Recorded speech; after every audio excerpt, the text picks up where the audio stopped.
What if thought leaders from around the university came together to discuss state-of-the-art remedies to 21st century challenges? Florida Atlantic University's faculty are pioneering education through cutting-edge solutions such as artificial intelligence, authentic assessment, and active learning.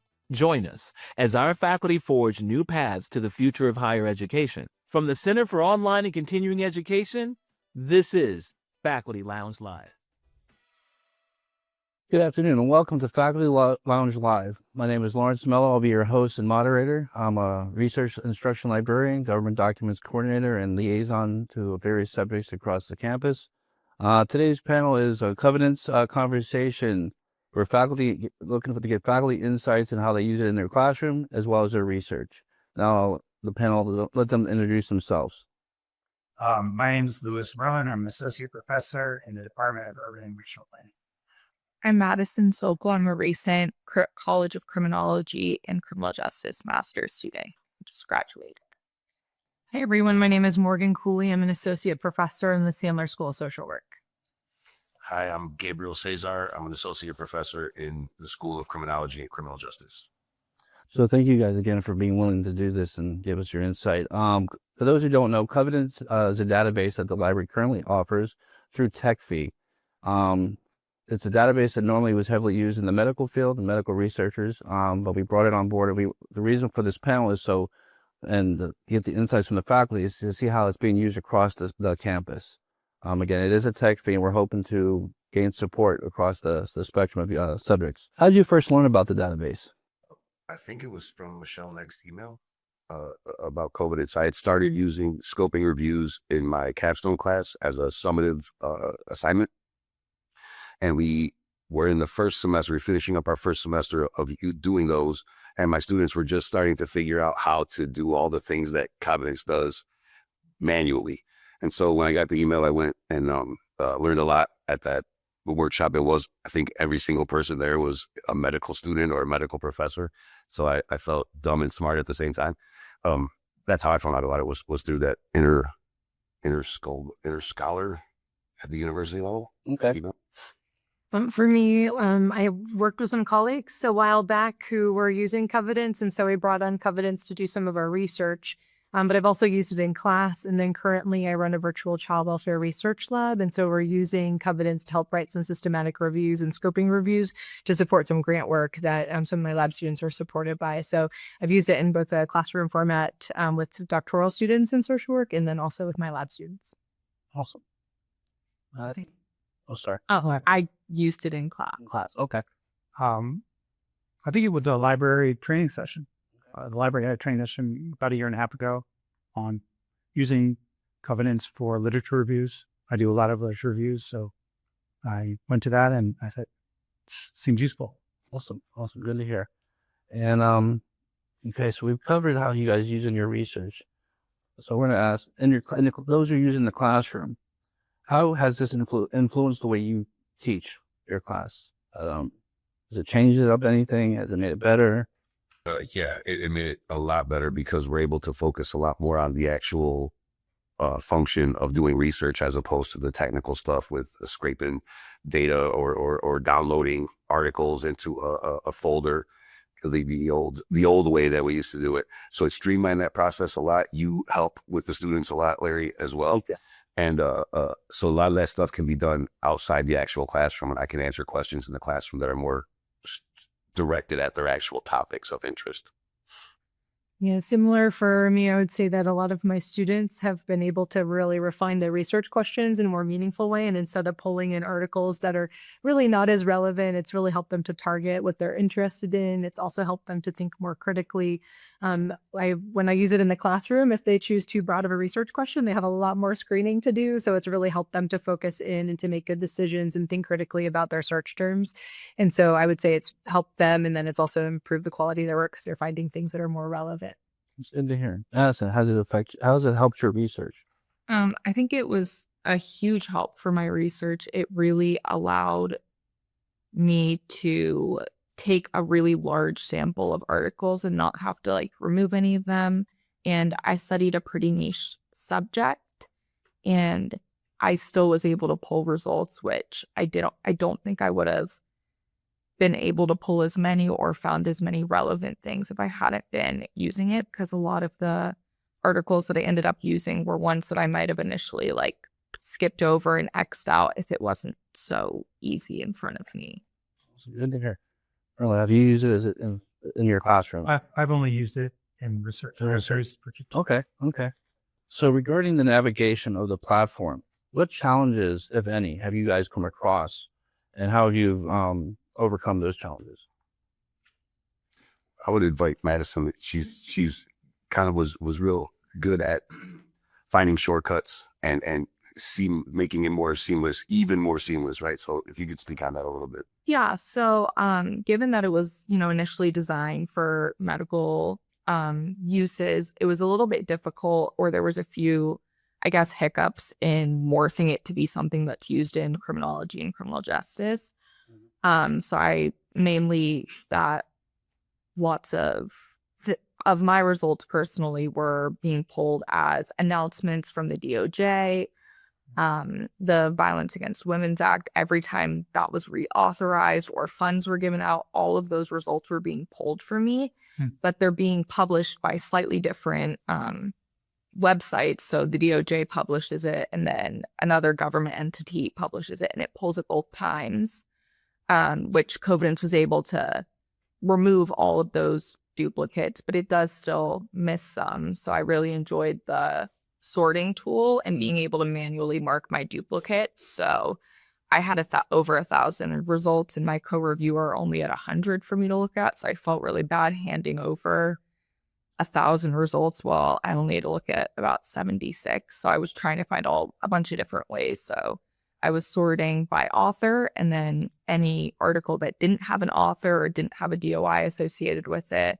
all of those went to the top, and I was able to easily screen those out and manually mark them as duplicates so that nobody else had to go through them when I knew that they weren't, good original articles. Anyone else? Well, yeah, I have a couple things to say. One is mostly Covidence made things easier, right?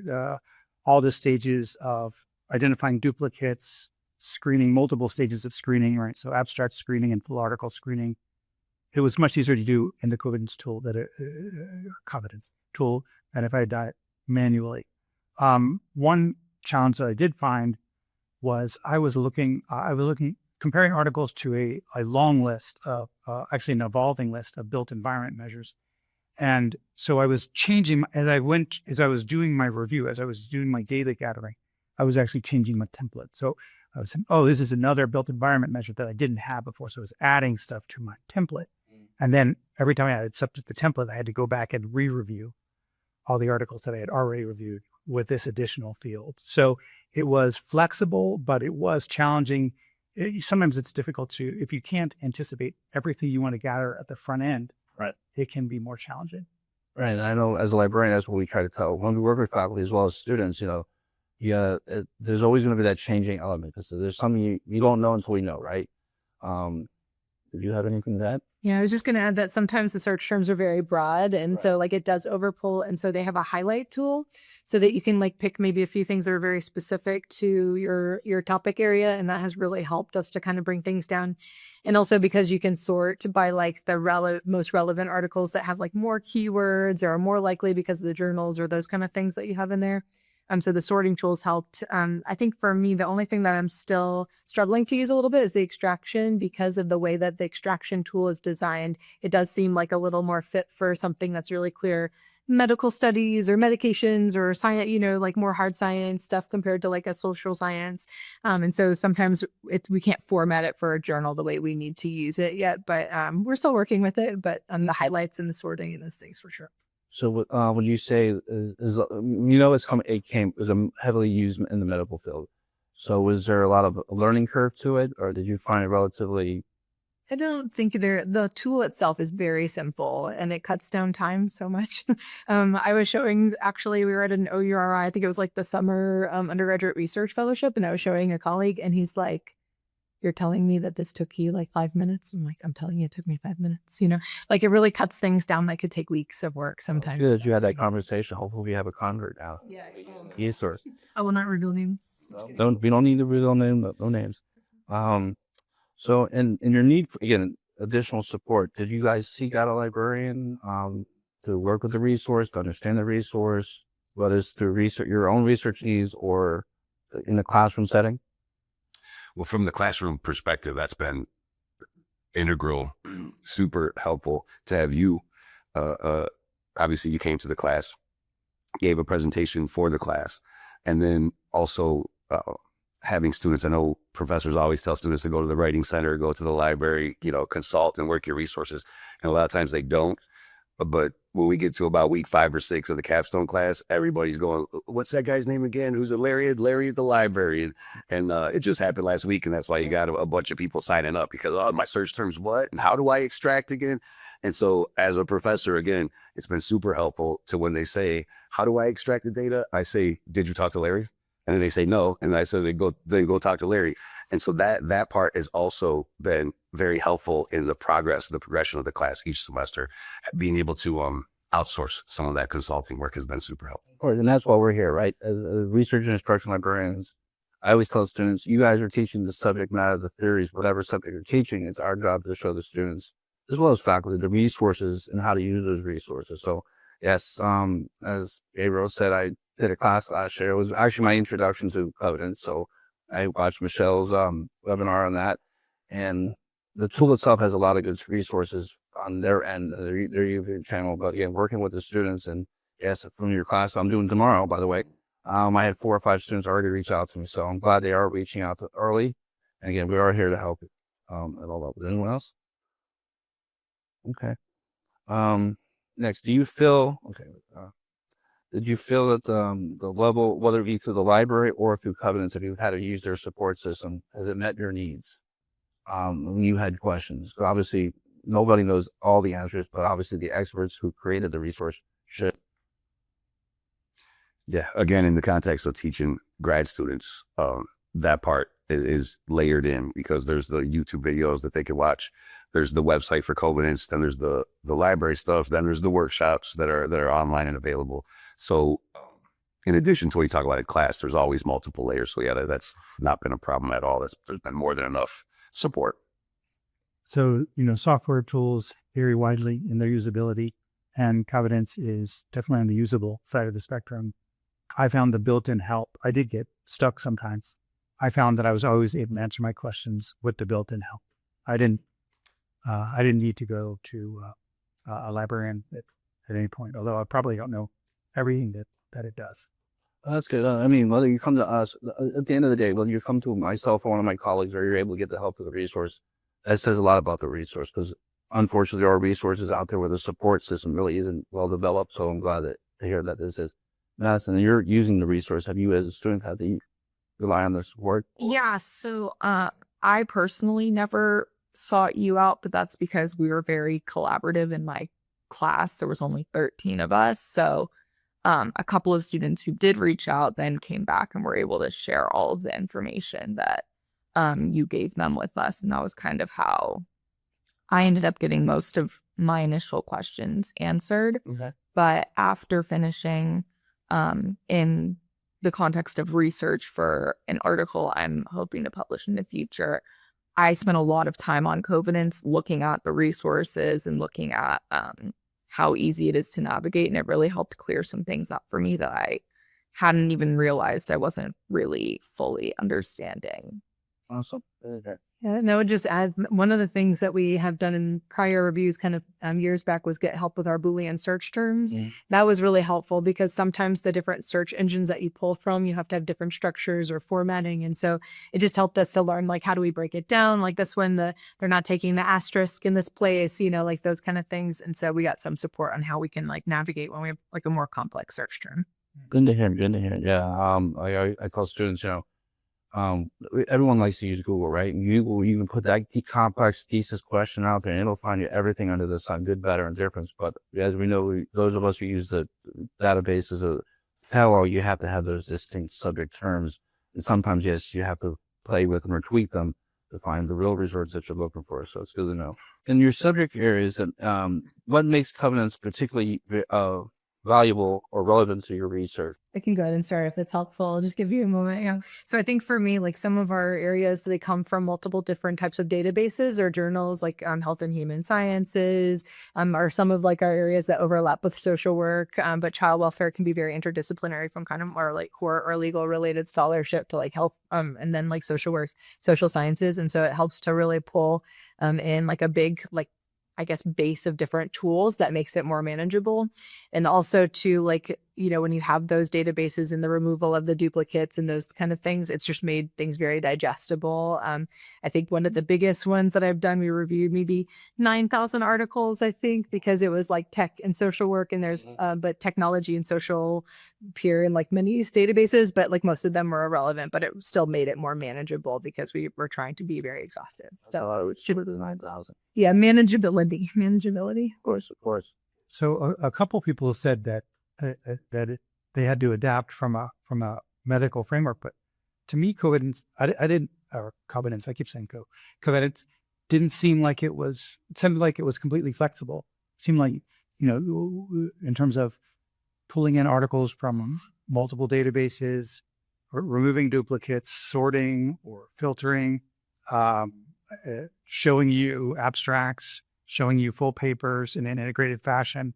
All of those things seem to me to be completely generic. I actually didn't notice that there was a medical aspect to it, except for, like Morgan said, for social sciences, sometimes sometimes the data we're extracting is not, binary or easily coded. Sometimes it's not easily coded. Yeah. But you could even have some open-ended you could have descriptive fields. So I thought it was quite flexible. So here. Is that right? I mean, I agree. It's been flexible. Some of the medical distinctions come from locating the actual measurement. Like all the examples are like B12 or something like that. In a study of B12 effect on mood, B12 is going to be measured for sure. Right. And like Madison was talking about stalking and homicide and stuff like that in hers, for example. And how stalking is measured is always different. And sometimes even if stalking was measured in the paper, it might be just conceptual, where they're talking about stalking or a certain condition of it or a factor of it.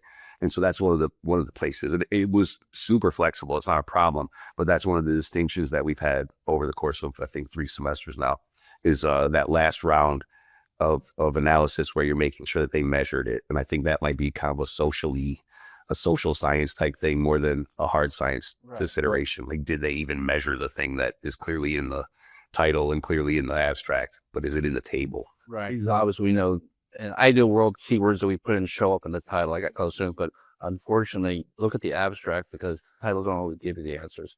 I heard, the removal of duplications is obviously a big tool, and it makes it very useful. Is there anything else, any other features in this database that you like about it that really makes your research or teaching with it easier, better? Right. So when you're filtering, when you're screening, so you're deciding whether a paper is relevant to your research or not. Imagining that without Covidence, you're like looking at a paper and you decide that it doesn't belong, then you have to go back and maybe move the paper physically from one folder to another folder. It's completely integrated, right? So as you're looking at the embedded within Covidence, you decide this is not relevant, you just check a box. And it's automatic, the whole flow automatically changes, right? So that complete integration just saves so much time and labor. Awesome. Good there. And for teaching, like Madison said, it helps with collaboration for the students. I have each student partners with another student, and they co-code for each other. So if there's that layer of examination, and then it just facilitates collaboration much more broadly, because they're collaborating in Covidence on a couple of different things, couple of different layers. And then, like you said, if you've got 2 people coding, if they agree that it's out, and it never see it again. If they agree it's in, and you'll see it the next round. And if they don't agree, it goes into like a third pile that you can then connect on and rectify that final pile. So throughout the particularly second half of the semester, students are really closely working with each other and familiarizing themselves with the other projects, and it just kind of pyramids out where everybody ends up with a stronger base understanding of the research process, and then also just the teamwork aspect of it. Like Madison said, doing your work in the context of somebody else also having to trudge through it with you. So it adds a layer of I don't know, rigor to the process.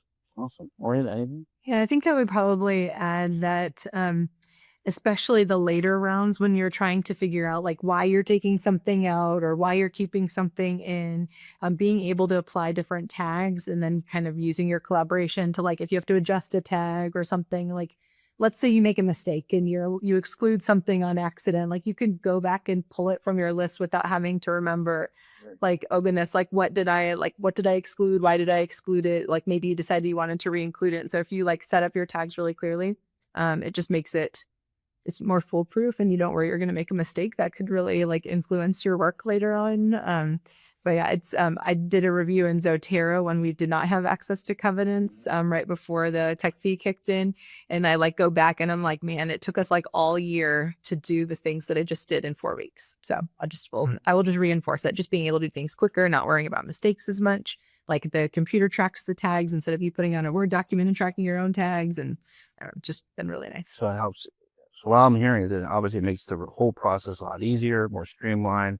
Obviously to be able to interact with your reviewer, your partner, reviewing it just makes the whole process more streamlined. And it's also able to store a lot of this stuff where, again, like you said, you have the old days of different folders and taking up a systematic for tags and stuff like that. So it's good to hear. So now there are different types of reviews that are out there, right? Systematic, scoping, narrative, or literature reviews. What are some that you guys do in your typical research field? I mean, I would say we do all of them in my field, but most recently, mostly scoping reviews. Okay.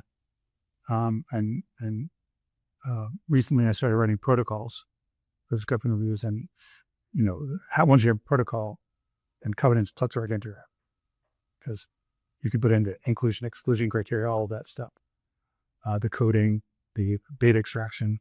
Yeah. Okay. Anyone else? I think we use them mostly for systematic or scoping reviews. Sometimes meta-analyses might come afterward if we pull something where we can pull out some quantitative results. And those kind of things, but typically for scoping reviews or systematic reviews.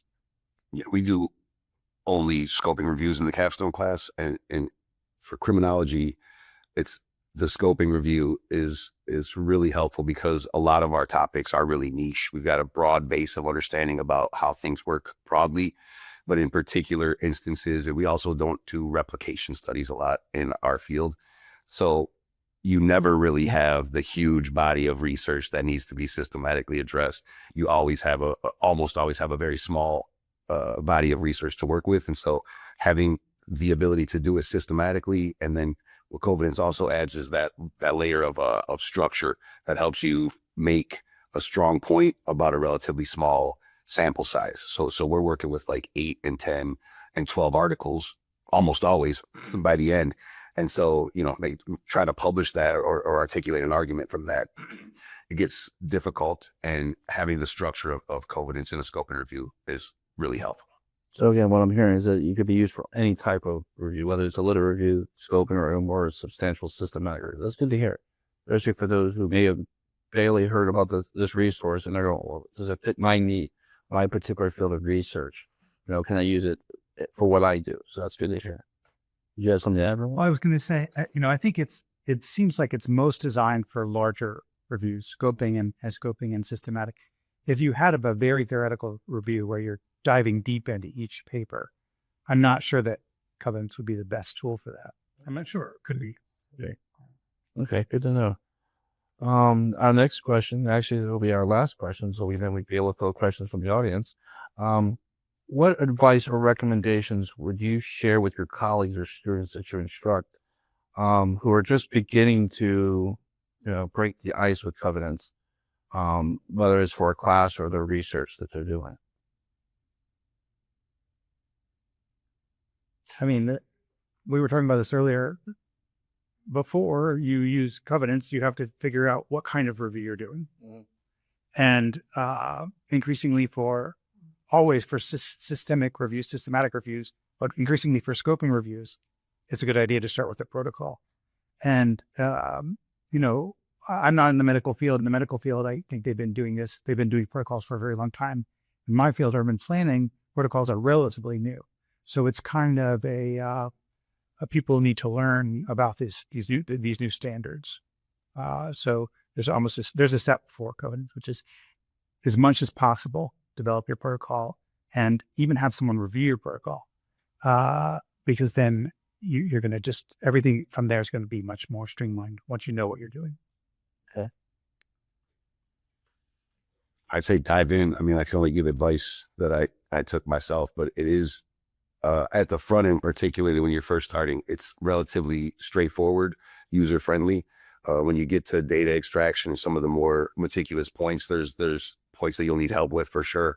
But as far as just getting some papers in there and running through them and seeing how the process works, it's very user-friendly and intuitive. So my advice would be not to be too nervous and to dive in and poke around. And then when you bump your head, call Larry. Okay, I see we have a question from the audience. Okay, audience. The question we have from Sierra is, have you had positive feedback from students that have used Covidence? I guess that's me. Yeah, I have. When I went to Michelle's workshop and found out about Covidence, the following week I showed up to class ready to tell my students all about it and how great it was. And my student Alice had over the weekend figured out how to do all the things, and she had a pretty good process without Covidence of doing it, but it involved PDFs and folders and moving things around and a spreadsheet and alphabetization. And she came in and was telling the class about it, and she was so proud. And the whole time I was going like, that messes up my announcement, which is like all the cool stuff that Alice has figured out. We don't have to do it anymore. So for sure that semester I got good feedback about Covidence for sure. But every semester subsequent, not only do I get good feedback, but there's kind of a legacy effect where the cohort Madison talked about, they collaborated a lot. And then that kind of collective knowledge gets passed on to the next class where they come in now already knowing about Larry, already knowing what Covidence is basically. And so for it's been 3, maybe this is the 4th semester now.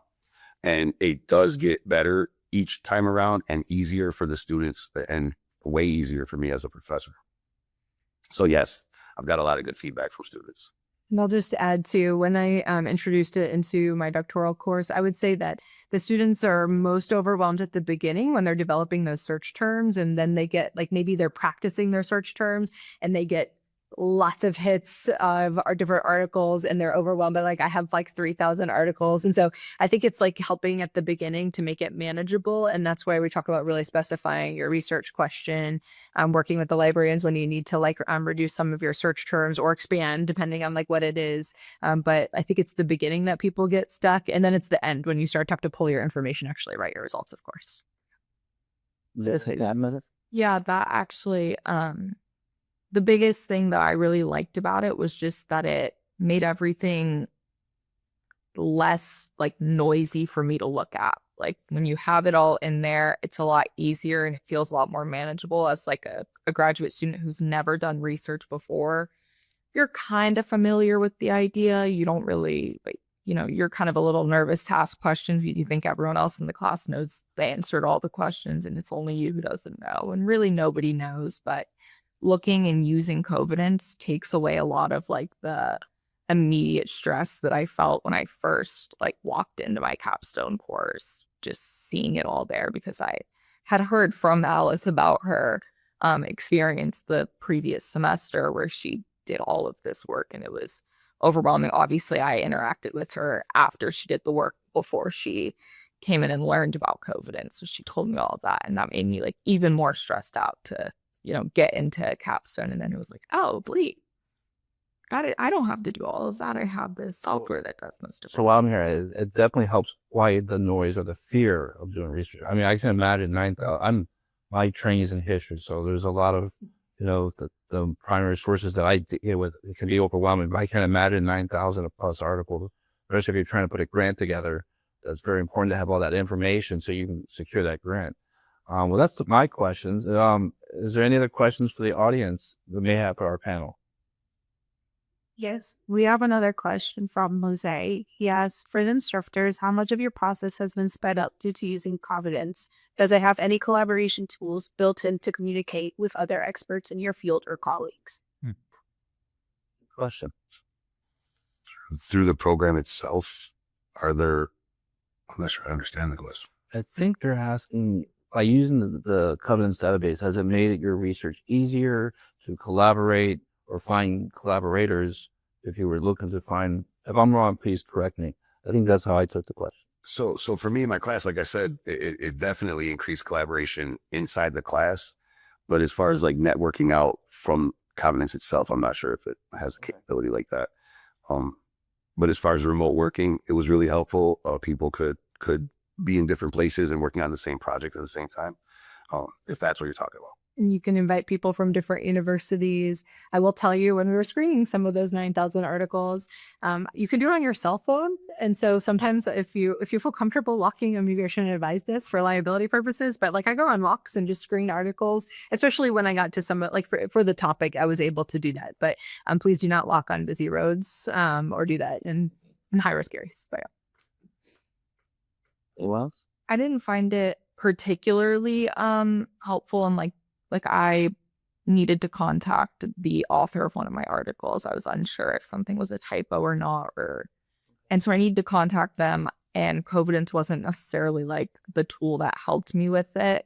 But most of the time I didn't really, struggle too much with that, at least as a student, because the papers that I was pulling, they have all the contact information for the professors or the researcher. And so I was able to just contact them that way. So it's kind of a workaround if Covidence isn't helpful. Okay.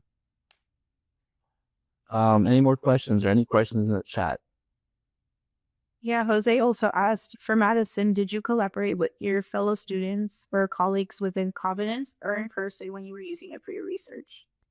I collaborated with one student in particular who was my actual co-reviewer. We both collaborated online and in person. In class, we would kind of have discussions, and that's when we decided if we were going to include or exclude an article that we were kind of debating about. So we were able to interact in that context. But as for individual reviewing, it was really great. I was sitting at home. I was able to go through all my articles, and I did notice some people who had maybe a little bit of an issue with the downtime. You complete all of your reviewing and then your co-reviewer comes and they do it second. And you can kind of work around this. If you know an article is 100% going to be included, you can go ahead and you can look at, there's a feature that says awaiting review, and you can click on that, and that shows you all of the articles that you've voted on, but they haven't been reviewed by your co-reviewer yet. And so you still have access to those articles. So you're not necessarily just directly stopped. You can still work on your own whilst it being collaborative. So it sounds like it allows you to, one, keep your reviewer, obviously you're work as a team, but if you can at least, be able to prod or say, hey, look, we need to finish this. I see you haven't reviewed the ones I've sent you. So that's that communication. That's good, because obviously you're working on a multi-review project, and there's always a deadline, whether you're publishing a grant, a classroom research paper, or an article or something. Everything has a deadline, so that's good to know. Mm-hmm. I don't know if it's helpful to, maybe I'll just offer for faculty. It's really helpful to have a really specific understanding of what you want to extract from those, while also recognizing that you might want to pull something. I don't know if I heard a little bit of mention of this. And so a lot of times, I'll design my purpose, but if I'm really unsure, I'll kind of I'll decide I'm going to start with the A's, or I'm going to go with the more targeted ones, or I'll just kind of figure out how I might want to start my search process, or I might add or include more than I might normally, and then just catch it in the full text review if I know that we aren't going to end up using it. But sometimes you might open up a door for 2 articles in the same poll, or something like that. And that's been something that's been helpful for me. Because sometimes we'll get to the end and be like, man, it would have been really helpful to have included these articles so that we wouldn't have had to go back and redo the work for some of this.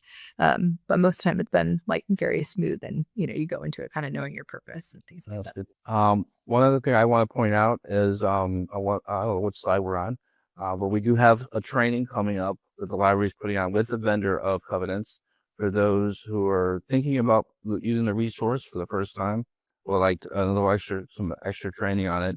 And it's geared towards non-medical users.